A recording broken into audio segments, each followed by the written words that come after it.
All right, let's dive into the world of Year 5 maths. You know, for 9 and 10-year-olds, this isn't just another year at school. It's a huge turning point where maths really fundamentally changes.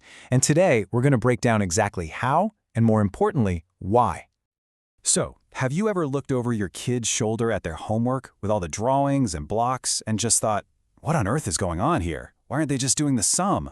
If you have, trust me, you are not alone. It might look a little strange, but there's a really powerful and deliberate strategy behind it all. Let's get into it. So the first thing we really have to get our heads around is just how big the shift in Year 5 is. Seriously, people in education call it the Great Leap, and for a very good reason. This is where math starts to stretch into completely new territory. What we're really seeing here is a move from the concrete to the abstract. You know, you start with your hands, physically building with blocks. That's the foundation. But then, that has to translate into graphs and equations. Well, Year 5 is the bridge between those two worlds. It's way less about just doing sums and much more about understanding why the maths works so kids can tackle tricky problems all by themselves. Okay, so how does schools actually manage this massive leap? Well, the answer is all about a philosophy that has totally changed modern maths teaching. It's called the mastery approach. This slide really gets to the heart of it. I bet a lot of us remember the old way, right? It was kind of like a race to the finish line, and if you fell behind, well, too bad. The mastery way is the total opposite. The whole class digs into a concept together, almost like detectives, making sure everyone gets it. The goal isn't speed, it's deep, solid understanding. Kids who get it quickly aren't just rushed onto the next topic. They're given richer, more complex problems to really deepen their knowledge. Now, this whole mastery thing is built on what educators call the 5 big ideas. Don't worry, there's no test, you don't need to memorize them. But the main takeaway is that every single lesson is carefully designed.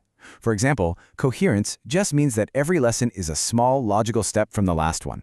And representation, which we're about to see a lot of, is simply the idea of showing a concept in lots of different ways, with pictures, blocks, and numbers to build a really complete picture in a child's head.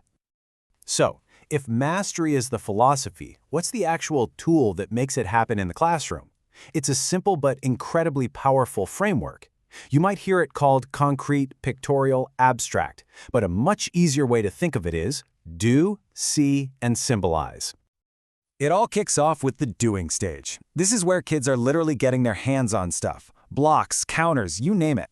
And this is so important. This isn't just for kids who are struggling. When anyone meets a tricky new idea, the best way to start understanding it is to make it real and physical. From there, we move into the seeing stage. Now, the kids translate those physical objects into drawings or diagrams. If you've ever seen those bar models on your kids' homework and wondered what they were for, this is it.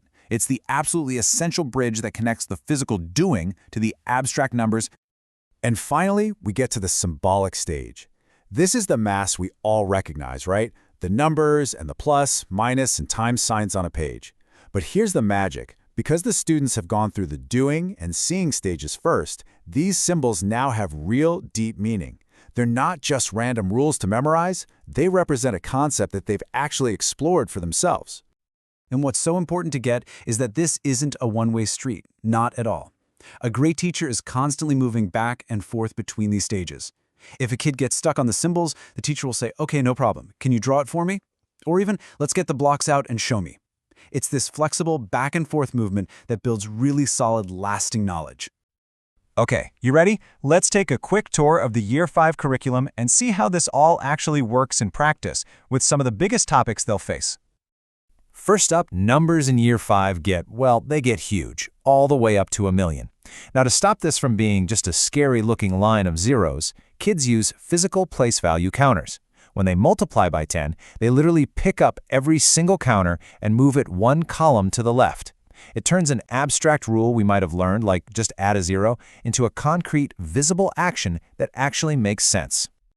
Next up is one of the biggest hurdles for any kid: fractions, decimals, and percentages. The main challenge is getting them to see that these are all just different ways of saying the same thing. And this is where that pictorial stage is an absolute superstar. By shading in 100 square, a student can literally see that half the grid is the same as 50 squares, which is 50%, which is 0.5. The visual just makes that connection click. It's undeniable.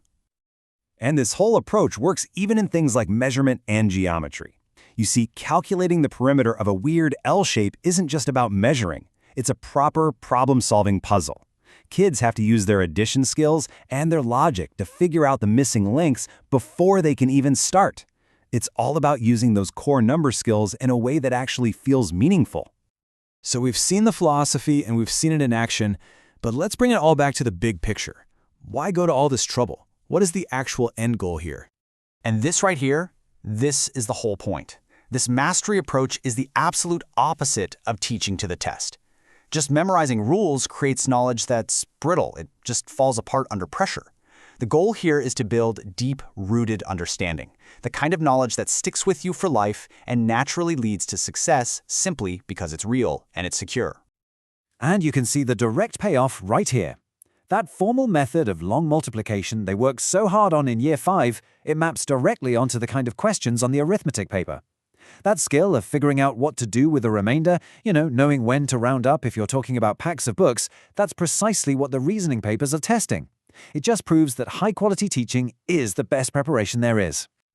Ultimately, it all boils down to this one question. This big shift in Year 5 maths, with its focus on mastery and real understanding, it's about so much more than just getting the right answer. It's about growing a generation of kids who are resilient, flexible, and truly capable problem solvers. We're not just teaching them maths, we're teaching them how to think.